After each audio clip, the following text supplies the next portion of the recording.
Voici les 4 premiers signes qui peuvent avertir d'un début d'alopécie androgénétique chez la femme. Moi, c'est Noémie, je suis tricologue certifiée avec l'Association internationale des tricologues. Donc, je me spécialise dans la santé du cuir chevelu et des cheveux. Et il existe 4 signes qui peuvent en fait commencer à t'indiquer qu'une alopécie androgénétique commence à s'activer au niveau de ton cuir chevelu.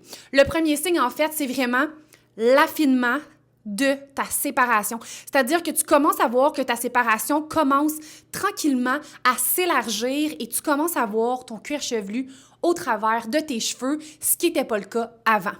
Deuxième signe également, c'est vraiment de constater un affinement global sur le dessus de ta tête. C'est-à-dire que si tu prends par exemple tes cheveux sur le dessus, tu constates que tu as beaucoup moins de densité que si tu prends tes cheveux en dessous.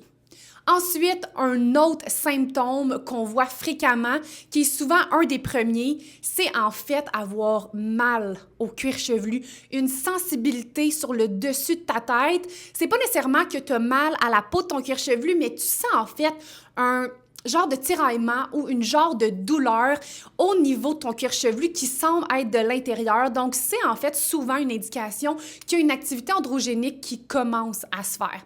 Et quatrième signe, en fait, c'est que tu commences à avoir de la difficulté à te coiffer.